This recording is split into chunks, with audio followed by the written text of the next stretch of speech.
Brian, speaking of that sort of two-party consensus and the two-party norm being broken, this is stunning.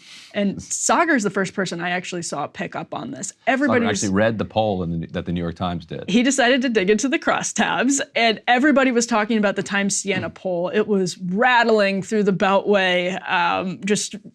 Everyone was focused on the numbers of Biden hemorrhaging support from black voters, for example, and him being down in all of these swing states. Sagar looks at this, and we can put the first element up on the screen, and realizes it says something fascinating about Robert F. Kennedy Jr.'s bid for the presidency. This New York Times poll found him running at really tight margins. Yeah, the top line has him, I don't have it in front of me, it was 35 for Trump, 33 for Biden, was it 24? Yeah. So to repeat, in case you think that you misheard me. Yeah. This is in 6 battleground states. Yeah. Trump at 35%, Biden at 33%, which is closer to Trump than Biden was without Kennedy in. And with Kennedy in, he was pulling 24% of the vote. That is higher than Ross Perot ever polled. Yep, Sagar pointed that out. He never broke the 20% threshold in polling. I feel like I remember him breaking it before. Perot did this bizarre thing where he was doing extremely well, and then he dropped out because he said that like Democrats had threatened his daughter's wedding or something like that. Sounds right. And then months later, he jumped back in, and people were like, okay, we knew you were a little bit weird, but now we're like really confused. He ends up with about 19%. And he ended up at 19%, and a lot of people think that that helped elect Bill Clinton. Absolutely, yeah.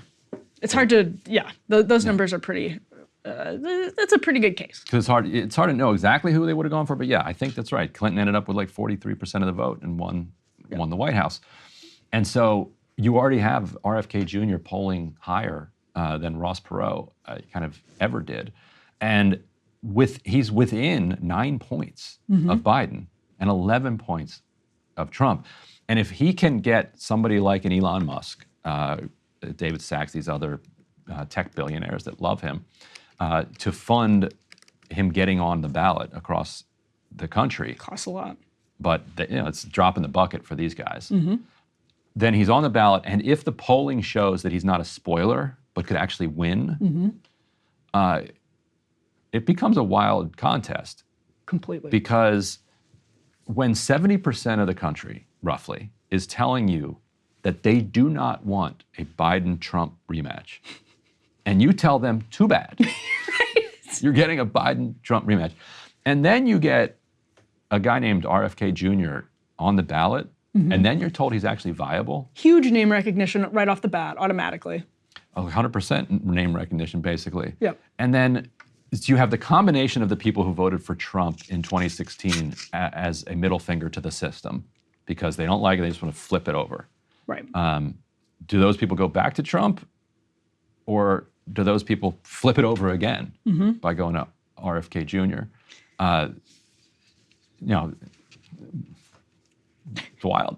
Well, and another thing, this is D2. We can put this up on the screen. That was pointed out. When you look further at these crosstabs, RFK Jr., and this isn't actually really that surprising, but he beats both Trump and Biden among voters under 45 in these 6 swing states. So if you're looking at, again, Georgia, Arizona, Michigan, Pennsylvania, Nevada, and Wisconsin, he is in the lead with voters 18 through 29. So people aged 18 through 29, he has 34% level of support, and then a 31% level of support with 30 to 44-year-olds. So from the ages of 18 to 44, those are great numbers.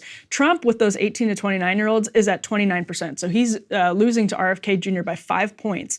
Biden is at 30%. So he's losing to RFK Jr. by 4 points with those 18 to 29-year-olds. I mean, again, even in the 30 to 44% range, or 30 to 44-year-old range, Trump and Biden are each at 30%. RFK Jr. is at 31%. So he's winning with voters in swing states up to the age of 44 years old. And the assumption among kind of the consultant class is always that as you get closer to the election, the third-party candidate dwindles in support as people realize that they don't have any chance. Yeah.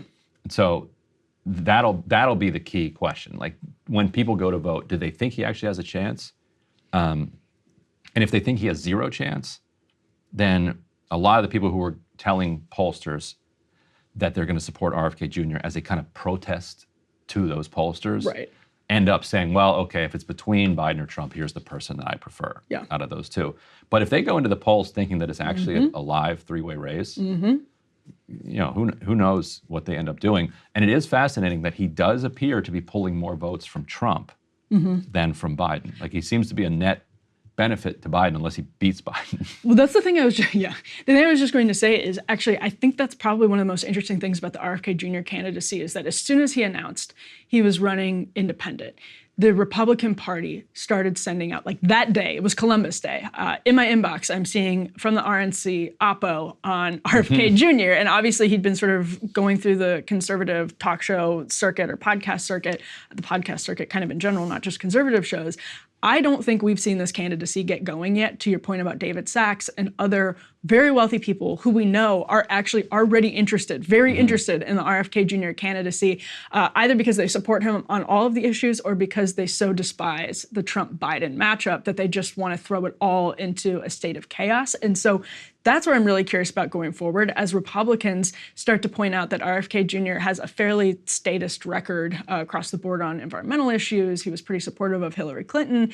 Does that sort of start resonating with normie Dems? Because a lot of normie Dems are so sick of Biden to the point where they could be persuaded if they find out that RFK Jr. was close with Hillary Clinton and maybe isn't quite as crazy as they were told he was. He used to run in fairly establishment Democratic circles. So as Republicans start to hit him as an establishment Democrat, does that make normie Dems take another look at him? And do these numbers start changing? That, I think, is a really interesting question, especially if more money is attached to it, and especially if, we've talked about this before, the Woody Harrelsons of Hollywood start to get behind the campaign too, and it just becomes a more high-profile bid that the media is forced to cover. And if we can put up this third element, which is a new study finding that media confidence in the U.S. has matched its 2016 record low, what that means is that there really isn't a Walter Cronkite type, who's able to come in and referee this. Yes, exactly. And say, you know what, the gates are closed, these two dudes are in, and nobody else can come in. The other point is that the rules around presidential debates are that previously had been that if you're at 15% or above, you're supposed to be on the debate stage. So does RFK Jr. get to be on the debate stage? A fantastic question. And he's starting to, he's in that direction right now. The Gallup poll, I think, actually explains across the board, this is my theory. I don't think it's, we don't have like clear statistics on this, but I think it explains why Biden is sort of flailing across the board and why even Trump is struggling against RFK Jr. among younger voters, because the gatekeepers lack the power. The monopoly on truth is being eroded every single election cycle. And I think we take that for granted. Even here on a show like Counterpoints and Breaking Point, sometimes we lose sight of how different it is that we get to do what we do, as opposed to 10 years ago, where to do what we did would be, you would have to do it at a publication, sort of a different, news outlet or something like that. And it was, read in left circles or right circles. But to be able to have audiences that we have at this level, because this has been democratized by, to some extent, social media, to some extent by the internet and things like YouTube, it's incredible. By the podcast sphere exploding. I just think people, it's happened so quickly that people don't realize how much that's affecting the way, for example, Black voters look at Joe Biden. When he's dropping significantly with Black voters from 2020 post-COVID to 2024 potentially, I do think a lot of that is because trust in media is plummeting and the new options are coming in to replace the bad old options. And on the substance of RFK Jr., he's recently been a strident supporter of Israel's war on Gaza. Yes. And has even gone so far as to applaud a bunch of universities that have, say, like delisted organizations that they say are supportive of Hamas. Or one of them, I think at Brandeis, was planning a candlelight vigil in memory of Palestinians who'd been killed and had their charter revoked. And RFK Jr. has been applauding that type of thing, which on the one hand cuts against all of the kind of anti-censorship, anti-cancel culture wave that he'd been riding with a lot of the podcasts that kind of had elevated him. Yeah. On the other hand, there has always been a Palestinian exception to cancel culture embedded in it from the very beginning. Yes. The best example being like Barry Weiss, being like her college career was dedicated towards literally canceling Palestinian professors, and she has never kind of said that I was wrong to do that, and has continued to kind of run cancel campaigns against people that she considers to have erred on the Israeli-Palestinian question, while also being the kind of one of the lead cheerleaders of the kind of anti-cancel culture campaign. So I think it probably won't hurt him because of that exception that has always been embedded in the kind of woke wars. But I'm curious if you think that matters at all. It matters a lot to young voters. I mean, I think, of course, Barry Weiss and RFK Jr. would say even the most ardent anti-cancel culture people have to, they agree that they're aligned somewhere, that, Yes, somebody, do. drops the N-word, it's probably fine to cancel them from a job, or something, that an advertiser could say, maybe you're not the face of L'Oreal anymore, or whatever it is.